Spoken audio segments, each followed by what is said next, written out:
এটাই মোৰ মেছেজ যে চৰকাৰ আপোনালোকৰ লগত আছে, কিন্তু সকলোৱে নিয়ম নীতি আইন কানুন মানি চলক।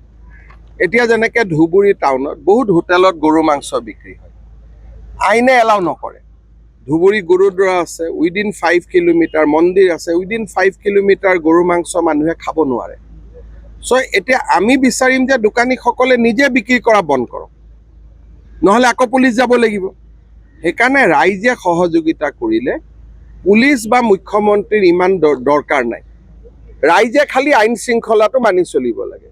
এতিয়া ধুবুৰীতো ভৱিষ্যতেতো কুৰবানী কৰাটো বন্ধে গৰু ইয়াতে 5 কিলোমিটাৰত খাবও নোৱাৰিব, কাৰণ সেইটো বিধানসভাৰ আইন, মই বনোৱা আইন নহয়। কিন্তু এইবাৰ আইন ভংগ কৰি 1460টা গৰু ধুবুৰী টাউনত লৈ আহিছে। আমাৰ ভেটেনাৰী মানুহে পাৰ্মিশ্যনো দিছে, দুই এটা, ইহঁতৰ ওপৰতো একশ্যন ল'ব লাগিব এতিয়া। কাৰণ কিয় লোৱা নহ'ব?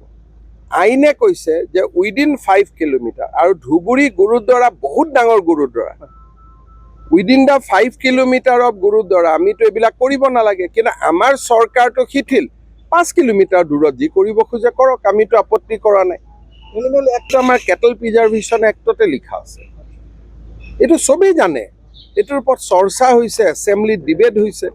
আমি কৈছোঁ 5 কিলোমিটাৰ বাহিৰত গৈ খাওক, উইদিন 5 কিলোমিটাৰ খাব নালাগে ফ্ৰম এ ৰিলিজিয়াছ প্লেচ। কুৰবানী দিব লাগে, যদি মই গৰু কুৰবানী দিব লাগে 5 কিলোমিটাৰ দূৰত গৈ দিম, যদি ছাগলী কুৰবানী দিব লাগে টাউনত দিম। গতিকে ধুবুৰী মানুহে আগত মানা নাছিল, অহাবাৰতো ঈদত মই ইয়াত নিজে থাকিম। এইটো এতিয়া প্ৰথম কাম আছিল শান্তি আনা, ইয়াৰ পিছত কাম হ'ব ইনকুৱাৰী। এতিয়া কেনেকে গৰুখিনি আহিলে পশ্চিমবংগৰ পৰা, কোন জড়িত হৈ আছে, কোনে অনুমতি দিলে, সেইটো নেক্সট ফেজত আহিব। কিন্তু এতিয়া ক'তো ইছলাম ধৰ্মত লিখা নাই যে কুৰবানী গৰুৰ হ'ব লাগে। গতিকে যিসকল প্ৰকৃত ইছলাম ধৰ্ম বিশ্বাস কৰে তেওঁলোকে হিন্দু জাগাত কেতিয়াও গৰু কুৰবানী নিদিয়ে, য'ত হিন্দু মানুহ আছে। সেইকাৰণে আমাক লাগে প্ৰকৃত হিন্দু, প্ৰকৃত মুছলমান। হয়তো মুছলমানৰ ভিতৰতো এনেকুৱা গণ্ডগোলীয়া কৰা মানুহ আছে, হয়তো হিন্দুৰ ভিতৰতো আছে। গতিকে আমাক প্ৰকৃত মানুহ, প্ৰকৃত নাগৰিক হ'লে শান্তি থাকে, আৰু প্ৰকৃত নাগৰিক নাথাকিলে অশান্তি হয়। মই এইটো কোৱা নাই যে অকল প্ৰকৃত নাগৰিক হিন্দুত আছে মুছলিমত নাই, বা মুছলিমত আছে হিন্দুত নাই, দুইটা পক্ষতে থাকে। সেইকাৰণে আমি নিয়ম নীতিবোৰ মানি চলিলে ক'তো গণ্ডগোল নহয়। নিয়ম এটাই মোৰ মেছেজ যে চৰকাৰ আপোনালোকৰ লগত আছে, কিন্তু সকলোৱে নিয়ম নীতি আইন কানুন মানি চলক। এতিয়া যেনেকৈ ধুবুৰী টাউনত বহুত হোটেলত গৰু মাংস বিক্ৰী হয়, আইনে এলাউ নকৰে। ধুবুৰী গুৰুদ্বাৰা আছে, উইদিন 5 কিলোমিটাৰ, মন্দিৰ আছে, উইদিন 5 কিলোমিটাৰ গৰু মাংস মানুহে খাব নোৱাৰে। চ' এতিয়া আমি বিচাৰিম যে দোকানীসকলে নিজে বিক্ৰী কৰা বন্ধ কৰক, নহ'লে আকৌ পুলিচ যাব লাগিব।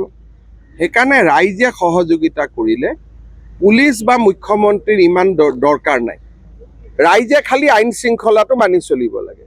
এতিয়া ধুবুৰীতো ভৱিষ্যতেতো কুৰবানী কৰাটো বন্ধে গৰু ইয়াতে 5 কিলোমিটাৰত খাবও নোৱাৰিব, কাৰণ সেইটো বিধানসভাৰ আইন, মই বনোৱা আইন নহয়। কিন্তু এইবাৰ আইন ভংগ কৰি 1460টা গৰু ধুবুৰী টাউনত লৈ আহিছে। আমাৰ ভেটেনাৰী মানুহে পাৰ্মিশ্যনো দিছে, দুই এটা, ইহঁতৰ ওপৰতো একশ্যন ল'ব লাগিব এতিয়া। কাৰণ কিয় লোৱা নহ'ব? আইনে কৈছে যে উইদিন 5 কিলোমিটাৰ, আৰু ধুবুৰী গুৰুদ্বাৰা বহুত ডাঙৰ gurdwara. Within the 5 kilometre of gurdwara আমিতো এইবিলাক কৰিব নালাগে, কিন্তু আমাৰ চৰকাৰটো শিথিল। 5 কিলোমিটাৰ দূৰত যি কৰিব খোজে কৰক, আমিতো আপত্তি কৰা নাই। এক্ট আমাৰ কেটল প্ৰিজাৰ্ভেশ্যন এক্টতে লিখা আছে, এইটো চবেই জানে। এইটোৰ ওপৰত চৰ্চা হৈছে, এছেম্বলিত ডিবেট হৈছে। আমি কৈছোঁ 5 কিলোমিটাৰ বাহিৰত গৈ খাওক, উইদিন 5 কিলোমিটাৰ খাব নালাগে ফ্ৰম এ ৰিলিজিয়াছ প্লেচ। কুৰবানী দিব লাগে, যদি মই গৰু কুৰবানী দিব লাগে 5 কিলোমিটাৰ দূৰত গৈ দিম, যদি ছাগলী কুৰবানী দিব লাগে টাউনত দিম।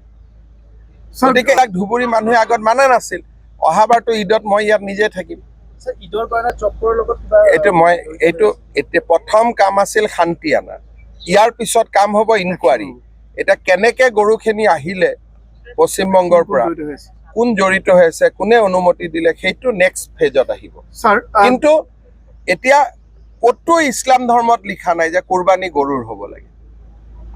গতিকে যিসকল প্ৰকৃত ইছলাম ধৰ্ম বিশ্বাস কৰে তেওঁলোকে হিন্দু জাগাত কেতিয়াও গৰু কোৰবানি নিদিয়ে য'ত হিন্দু মানুহ আছে সেইকাৰণে আমাক লাগে প্ৰকৃত হিন্দু প্ৰকৃত মুছলমান হয়তো মুছলমানৰ ভিতৰতো এনেকুৱা গণ্ডগোলীয়া কৰা মানুহ আছে হয়তো হিন্দুৰ ভিতৰতো আছে গতিকে আমাক প্ৰকৃত মানুহ প্ৰকৃত নাগৰিক হ'লে শান্তি থাকে আৰু প্ৰকৃত নাগৰিক নাথাকিলে অশান্তি হয় মই এইটো কোৱা নাই যে অকল প্ৰকৃত নাগৰিক হিন্দুত আছে মুছলিমত নাই বা মুছলিমত আছে হিন্দুত নাই দুইটা পক্ষতে থাকে সেইকাৰণে আমি নিয়ম নীতিবোৰ মানি চলিলে ক'তো গণ্ডগোল নহয় স্যাৰ নিয়ম